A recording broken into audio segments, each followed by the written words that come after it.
Hello, my name is John Mark Johnson Jr. I'm the host of Reformed GGA, and today I'm here to do an update on the Beretta CX4 storm rifle. Had the chance to go out and shoot it recently, put about 150 rounds through it, so not a ton, but did also have the chance to put it in the hands of a couple of other people to shoot, and so I have their impressions as well as mine, and just wanted to share that information with you guys. The first things first, and that is always going to be reliability, of course.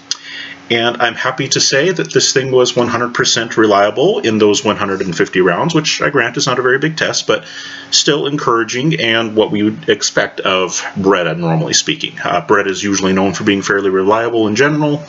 This particular gun is not an exception to that.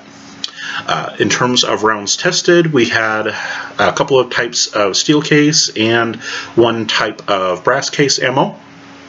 Tula, and then we had some of the copper-plated Wolf stuff, and then the brass case, I think, was the Blazer brass. So not a huge variety, and certainly not testing, defensive ammunition and those kinds of things. But in terms of general plinking ammunition, those that I mentioned are ones that are fairly common and at least at one point were relatively cheap, and it's good to know that it works with all of those different types of ammunition. So that is good. Everything is, what we would expect from Beretta in that particular regard. In terms of actual performance, what did it feel like to shoot, how accurate was it, and those kinds of things? Well, it was only a 150 round test, and we were being kind of quick about it, and so some particulars we didn't get around to testing very well, like accuracy, for example. We just set up steel targets and got a rough zero and started, plinking away. And so it was accurate enough, on steel targets at 25 yards, but almost every gun is accurate enough to consistently hit 8-inch plates at 25 yards. That's not overly difficult, but at the same time, it wasn't horribly inaccurate such that it had problems staying on targets. As long as the shooter did their parts, it was easy to get the hits, which is a good thing. In terms of recoil impulse, it was a little on the abrupt side, and I kind of wondered about that going into it, just because the action distances show incredibly short on this thing. The channel that you can see here up front, that's one of the alternate channels for the charging handle. There's a corresponding one on the other side, and you can swap the charging handle from one side to the other. But that is, ignoring the little round out at the back, that is the entire action distance. It's not very big. And so whenever this thing would fire, really short action distance, it tended to slam into your shoulder pretty hard. For a 9mm, I'm saying it's not super hard. It's not like firing a 308 or a 12 gauge or something like that. But for 9mm guns, it is relatively hard. Now, it is fair to say that a lot of 9mm guns have more recoil than people expect, because usually when you're dealing with a larger format like this, it's usually a direct blowback type system that is used, and those just tend to have more recoil than like on the handguns that have a tilt barrel design, or something when we're talking about, proper rifle caliber is usually a gas operated design or something like that. And direct blowback, by comparison to those other methods of controlling the cycling of the gun, direct blowback tends to result in more recoil than pretty much any of the other methods. So yeah, it was a little bit jarring, and the fact that the action was just so short made it that much more jarring. That being said, even though it was very abrupt and more perceived recoil because of that, I didn't notice a whole lot of barrel flip, not a lot of barrel climb. And when I do the breakdown on this gun and show you the internals, I'll talk a little bit about why that is the case, but the brief version of it is that it has a telescoping bolt that occupies basically the front of the gun here. And most of that weight, even when the gun cycles, stays forward. And so instead of on a more conventional platform that would have the bolts basically behind the barrel predominantly, like on a CZ Scorpion or something like that, instead, with a telescoped bolt, you keep most of the weight forward throughout the entirety of the firing sequence. And as long as most of the mass is staying in front of your pivot hand, then you usually do not notice as much felt muzzle climb. So the barrel did stay relatively flat.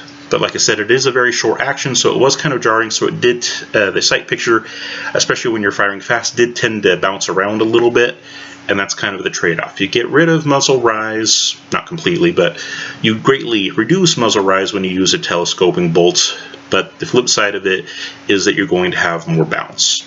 That's just kind of par for the course on that one.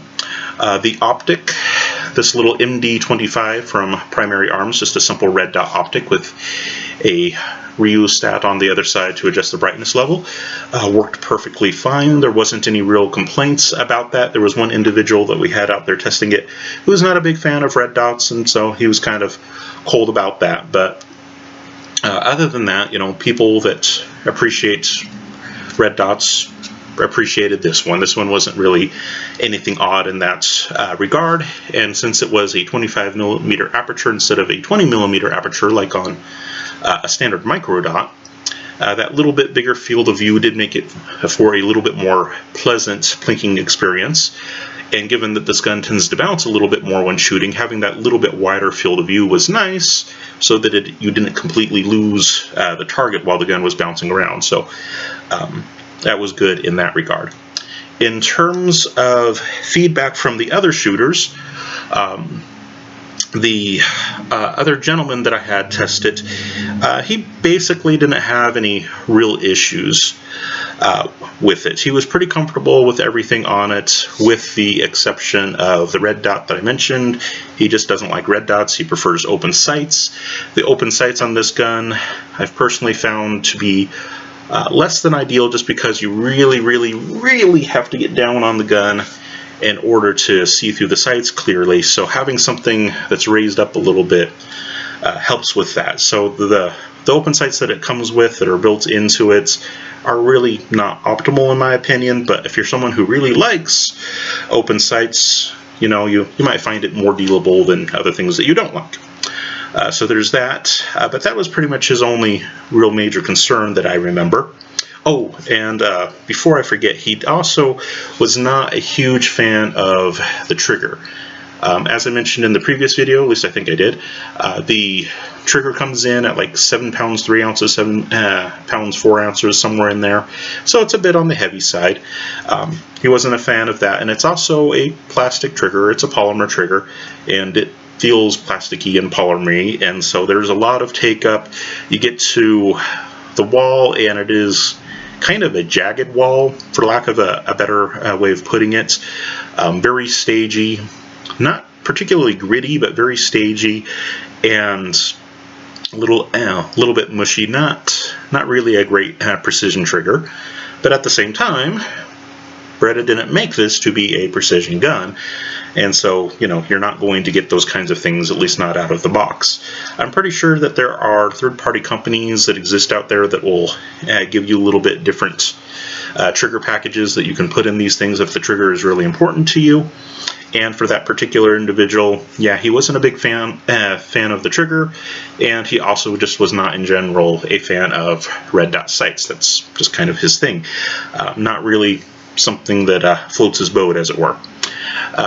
So that was his feedback, and then the female shooter that we had out there had some operational difficulty with the firearm.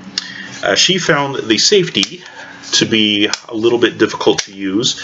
She did mostly get used to it, but she didn't find it to be overly easy to manipulate. And if you guys remember the first video, that is a piece that I actually had to adjust from the factory piece. As it came factory, there was a little bit of excess material there that made it just about impossible to move. And I took the gun apart, took the safety pin out. Here, well, is that a pin? Is that a way to put that? I mean, it's kind of a button in operation, but it's one solid piece that goes through. Not sure what we want to call that. But anyways, I took the safety mechanism out, filed down the part that was excess in size, put it back in, and it's still a little bit on the stiff side, but I thought I had gotten it to the point where it would still be pretty operable for most people, and it turns out I was wrong.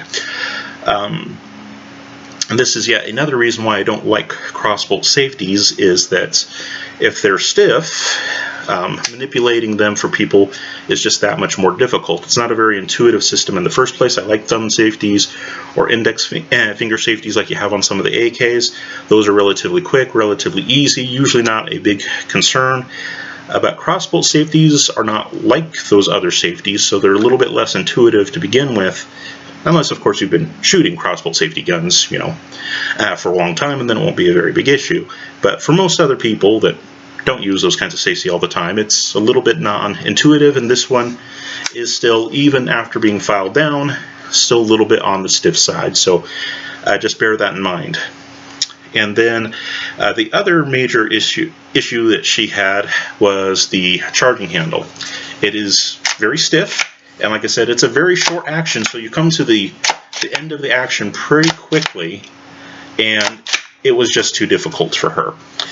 Now, that being said, she is someone who has problems manipulating the controls on lots of different guns, and that's one of the reasons why I like having her around to test these things, because if a gun is going to be too difficult to manipulate for someone, it's usually going to be her, and that lets me know that this is going to be a gun that's not going to be particularly well suited to those kinds of people. There are people out there that do not have a whole lot of hand strength or arm strength for various reasons. Sometimes it's just they're small people and there's not a whole lot of muscle mass to begin there.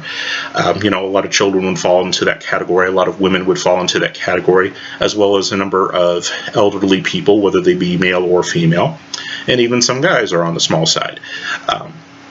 And if you are a person who typically has problems manipulating these kinds of things in the first place, my experience with this gun in the hands of somebody that I know has problems manipulating other guns, well, she had a problem with this one too, so my conclusion on that is that people who have these kinds of problems in general are probably going to have a problem with this gun in terms of manipulating it.